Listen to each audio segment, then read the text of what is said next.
So ஆண், பெண் மத்தியிலே ரகசிய தொடர்பை ஈஸி படுத்துறதுக்கான ஆப்புகள் இன்னைக்கு வந்துருச்சு இல்லைங்களா?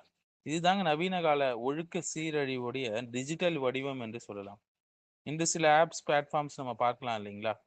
திருமணம் செஞ்ச தம்பதிக்கு துரோகம் செய்றது, கள்ள தொடர்பு, ஹூக்கப் கல்ச்சரு, சீக்ரெட்டா டேட்டிங் பண்றது, சேட்டிங் பண்றது, சுகர் ரிலேஷன்ஷிப்பு, செக்ஸ்டிங்கு, போர்னோகிராஃபி, நெட்வொர்க்கிங் போன்றவை இதெல்லாம் ஃபன்னுக்கு பண்றோம், பிரைவசிக்கு பண்றோம். இந்த காலத்துல இதெல்லாம் ஒரு விஷயம் இல்ல. இதெல்லாம் மாடர்ன் ரிலேஷன்ஷிப்பு, ஃப்ரீடம் என்ற பெயர்ல நார்மலைஸ் பண்றாங்க இந்த பெரிய பெரிய பாவத்த.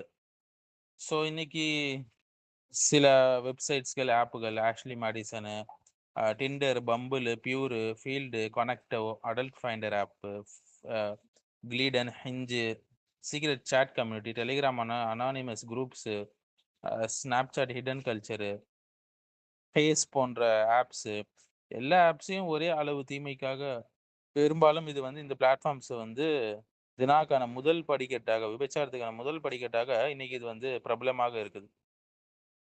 சோசியல் மீடியாவ தொறந்தாலே இதுதான் வருகிறது. ரூ. 1 நீங்க பேசலாம். ரூ. 10 நீங்க பேசலாம். நரகத்துக்கு போறதுக்கு இது பேசலாம். "ஜினாவுக்கு அருகே கூட செல்லாதீர்கள்" என்று அல்லாஹ் எச்சரிக்கிறான் சூரத்துல் இஸ்ராவுல 32வது ஆயத்துல. அது ஒரு கேவலமாக தீய வழி என்று அல்லாஹ் சொல்றான். செய்யாதீங்கன்னு மட்டும் சொல்லல, அருகே செல்லாதீங்கன்னு சொல்றான். அதனால சீக்ரெட் சாட்ஸ், ஃப்ளர்ட் பண்றது, எமோஷனல் அஃபேர் வச்சுக்கிறது, extra marital affair, hidden messaging, seduction பண்ணக்கூடிய மீடியா இது எல்லாம் ஜினாவுக்கான கதவுகள். டிஜிட்டல் கால ஜினா. கண்களால் ஜினா இருக்குது, நாவால் செய்யக்கூடிய ஜினா இருக்குது, பேச்சு, கண்களால் செய்யக்கூடியது பார்வை. இன்னைக்கு ரீல்ஸ் ஆகட்டும், டிஎம் ஆகட்டும், மெசேஜஸ், வீடியோ கால்ஸ் ஆகட்டும், இது எல்லாமே மாடர்ன் டோர்ஸ் ஆஃப் ஜினாவா இருக்குங்க. இந்த ஆப்ஸ் என்ன விக்குதுன்னா, காதல, லாயல்ட்டிய, ஃபேமிலிய விக்கல. மாறாக லஸ்ட்டையும், இச்சையையும், தற்காலிக சுகத்தையும், சீக்ரெட் எக்ஸைட்மென்ட்டையும், டோப்பமைனையும் தான் விக்குது. நவீன உலகம் எப்படி இத பிராண்ட் பண்றாங்க, நார்மலைஸ் பண்றாங்கன்னா, திருமணத்துக்கு வெறியே உண்மையான காதல், அஃபேர் இஸ் எம்பவர்மென்ட், உங்கள நீங்களே எக்ஸ்ப்ளோர் பண்ணுங்க, no guilt relationship, dating culture, casual connection சொல்லி இது பண்றாங்க. இத ப்ரமோட் பண்றாங்க.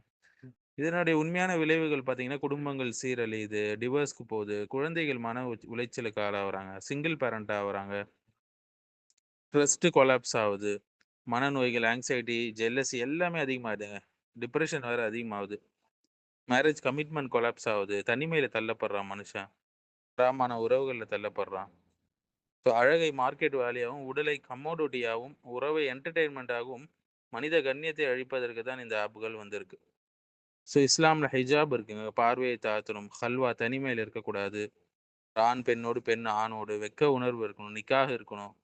இதையெல்லாம் தடையாக மட்டும் வைக்கல, மாறாக மனிதர்களுடைய பாதுகாப்பு அமைப்பாகவும் இஸ்லாம் வைத்திருக்கு.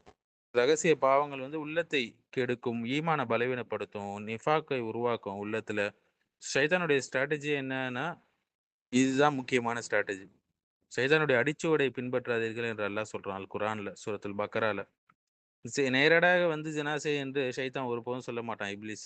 சேட் பண்ணு, ஜோக் தானே பண்ற, இமோஜி தானே, லேட் நைட் கால் தானே, ஒரு எமோஷனல் டிபெண்டன்ஸ் தானேன்னு படிப்படியா வழி எடுப்பான்.